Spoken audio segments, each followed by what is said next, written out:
ये movie final destination series का दूसरा पार्ट है और इस मूवी में फर्स्ट पार्ट के आगे की स्टोरी को बताया गया है। मूवी की शुरुआत में हम किम्बरली नाम के एक लड़की को देखते हैं जो अपने दोस्तों के साथ वैकेशन पर जा रही थी।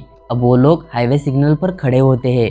तब किम्बरली को वहाँ काफी अजीब फील होता है, जैसे उसके पास एक बूढ़ी औरत आती है जिसके पास खाली कैन से भरा एक बैग था। उसमें से सारे कैंस नीचे गिर जाते हैं जिसे वो लोग इग्नोर करके आगे बढ़ते हैं। तभी वहां से एक स्कूल बस गुजरती है जिसके अंदर से बच्चे खतरा खतरा चिल्ला रहे थे। इसके बाद किम्बरली अपना रेडियो ऑन करती है तो वहाँ फ्लाइट 180 का न्यूज चल रहा था। वो अपना चैनल चेंज करती है तो वहाँ पर हाईवे टू हेल नाम का एक सॉन्ग प्ले हो जाता है। ये सारी चीजें किम्बरली को काफी अजीब लगती है। तभी वहाँ से एक बड़ा ट्रक गुजरने लगता है जिस पर बड़े बड़े लकड़ियों के लॉग्स रखे थे। तभी अचानक उस ट्रक की चेन टूट जाती है और सारे लॉग्स हाईवे पर बिखर जाते हैं, जिसमें से एक सीधा पुलिस ऑफिसर की कार में घुसकर उसे मार देता है। जिसके बाद सारी कार्स एक के बाद एक क्रैश होकर लोगों का मरना शुरू हो जाता है और किम्बरली की कार भी पलट जाती है और उसमें से वो देखती है कि सभी लोग मर रहे हैं। तभी सामने से एक ट्रक आता है और उनकी कार को कुचल देता है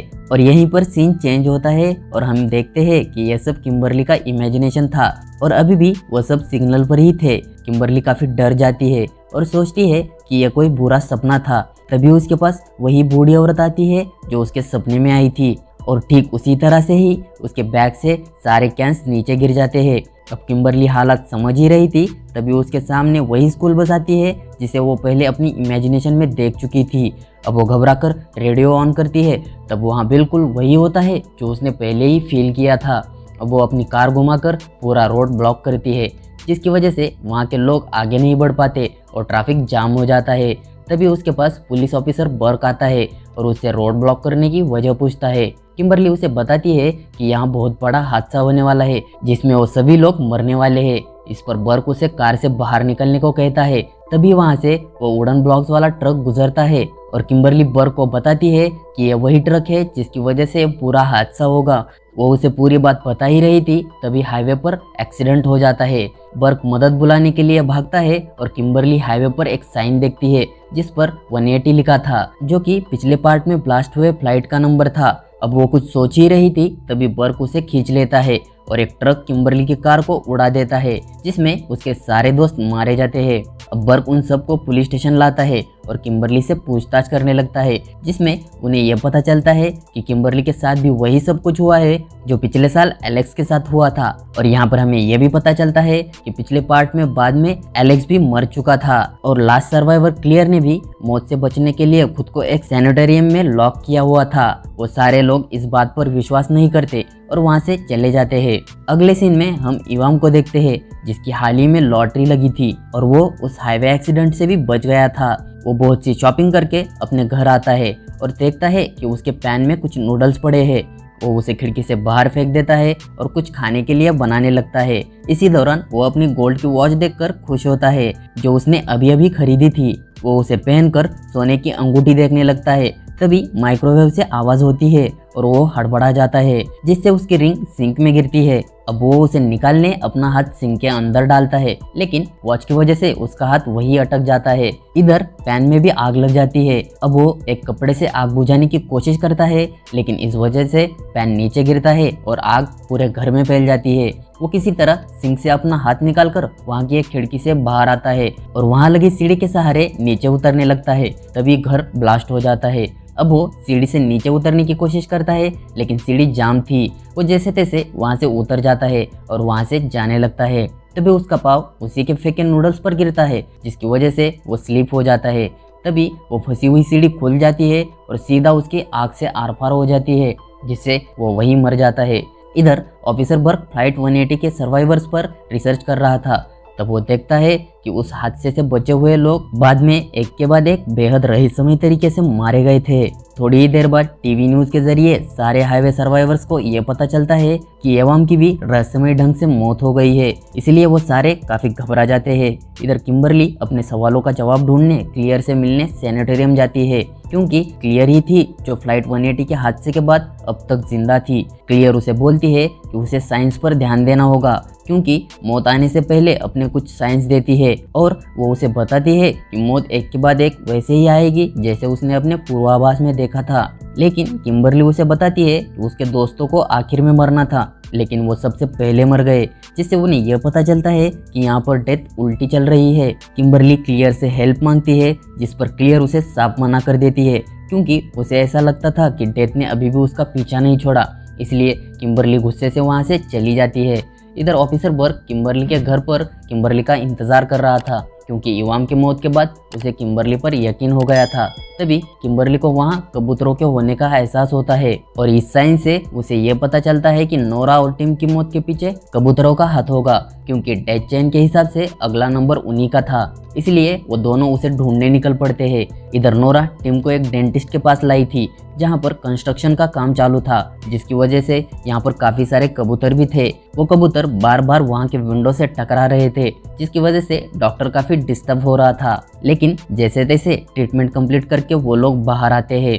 तभी सामने ऑफिसर बर्क और किम्बरली चीखकर उन्हें कबूतरों से बचने को कहते हैं, लेकिन टीम भागकर उन कबूतरों के बीच जाता है, जिससे वो सारे कबूतर वहां से उड़ जाते हैं और उस वजह से क्रेन ऑपरेटर डाइवर्ट हो जाता है और वहां का एक बड़ा ग्लास नीचे आकर टीम पे गिरता है, जिसकी वजह से वो वहीं मर जाता है।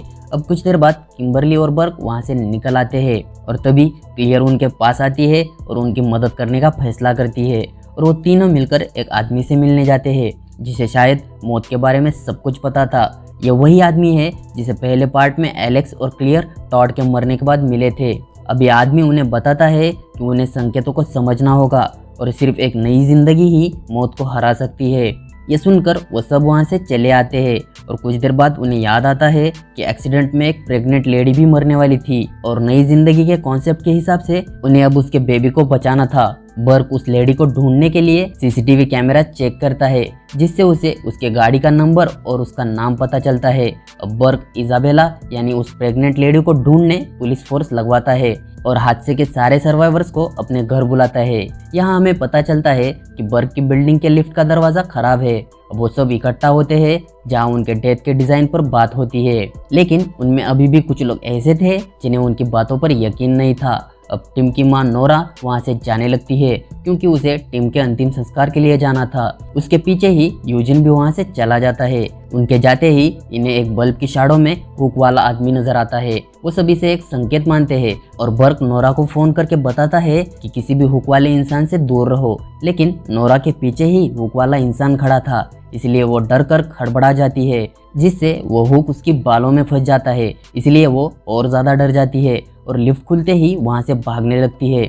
तभी लिफ्ट का दरवाजा बंद हो जाता है और नोरा का सर वहीं फंस जाता है। अब लिफ्ट स्टार्ट हो जाती है और उसका सर उसके धड़ से अलग हो जाता है।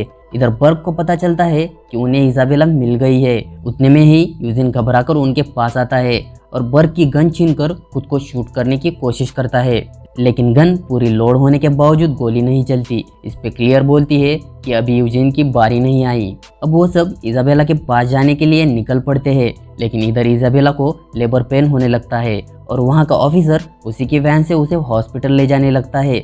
इधर जाते जाते किम्बरली की कार का टायर पंक्चर हो जाता है, जिससे उनकी कार बेकाबू होकर क्रैश हो जाती है, जिससे कैट स्टीयरिंग सीट पर ही फंस जाती है और यूजिन काफी ज्यादा घायल हो जाता है। वो लोग मदद बुलाकर यूजिन को हॉस्पिटल भेजते हैं। इसके बाद बचाव दल भी वहां पहुंच जाता है, लेकिन जल्दबाजी में उनकी कार एक पत्थर से लगती है, जिससे उसका पेट्रोल लीक होकर बहने लगता है।